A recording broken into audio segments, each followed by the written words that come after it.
the lowest of all the classes. S simply representing swimming.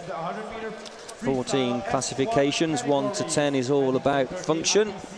11, 12 and 13 are those will have a visual impairment, and S14 are for those individuals that have an intellectual disability and will require an IQ of no more than 75 to qualify for that class. And it must be said, classification is taken very, very seriously. The classifiers do a fantastic job throughout the season to make sure these swimmers are placed in the right place, and they're watching on all the time. With every single heat that's swum, every single final that's swum, there's a dedicated area in the stands above the pool, and they're watching down on every single stroke at these championships.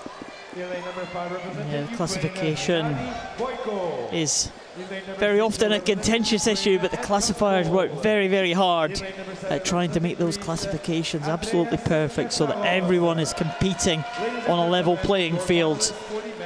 The test, very often, certainly for the physical disabilities, is a bench test to see what strength people have on the bench, a water test to see what function they have when they're in the water, and on top of that, they have to be observed in competition to make sure that what they do in their water test is actually what they do in competition, so there's no difference between the two. This is the S1 class. It's the most severe disability, generally for people that are affected in all 4 limbs. Severe coordination problems for cerebral palsy swimmers. We have swimmers with very high spinal injuries, neck breaks, and we also have people who are maybe just got use of one limb there, but still with some impairment in one limb, and that's that man there making his way to the center of the pool, that Itzhak Mamistvalov from Israel, and he's the world record holder, and he uses that one arm, although he hasn't got full function in it, he uses the one arm to great effect. Look at the strength he's got in that arm, look at the muscles on the man. The rest of his body very, very tight though, does nothing with his legs, and his other arm is very tight to his body because of cerebral palsy. We have 3 Ukrainians in this one, Golovko in 2, Boiko in lane 5 and Anton Kol in lane 6. 2 Greeks, Tampaxis in 3, Katsaros in 7, Colombian in lane 1, and the world record holder Mamistvalov in lane number 4, the Israeli swimmer. He will be the only one swimming on his front. The others are likely to swim on their backs, either single or double arm backstroke. The world record holder may well be challenged by Hennadii Boiko, the S1 champion, a couple of days ago on the 50 meters backstroke. But I think Mamistvalov, well, he's on good form. We saw him swim earlier this year. He wasn't too far away from his record times. World record set in London last year. This wasn't an event for the S1 class. He had to swim up against the S2s, and he actually won a medal against the S2s in the 200 freestyle. So one of the world's very best, the Israeli swimmer, the world record holder. He looks like he is going to be leading into the halfway stage. Boiko in 2nd position, and maybe in 3rd, Anton Kol, the Ukrainian teammate of Boiko, in lane number 6.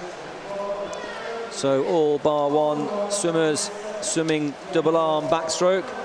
Mamistvalov swimming front crawl on his front in the lead, some 6.72 seconds clear of the rest of the field. And my educated guess is that all the other competitors will be on their back, because it's a lot easier to breathe. As the arms come over, they'll be taking a breath, and as the hands drop into the water, they will push down towards and past the hips. Much more difficult to breathe here, and not so many opportunities to take a strong, explosive intake of breath. You've got to keep that head down to support the trunk and lower body, the hips and the legs.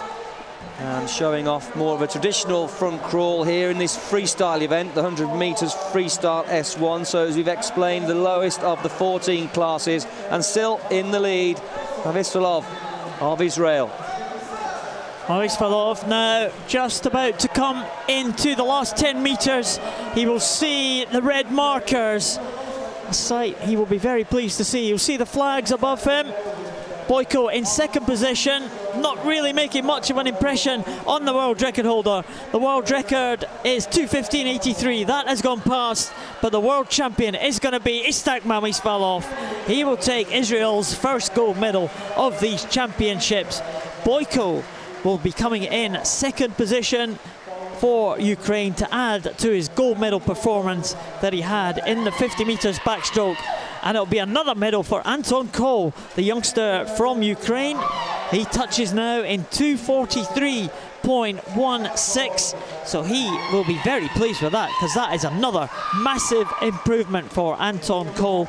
His entry time for this race was 3:11.89, so he's knocked off something like, what's that, 28 seconds from his entry time. That's not bad, Nick. It's a good trick if you can pull it off. It is, and really all of these competitors will have personal goals and targets to achieve, and that makes you successful.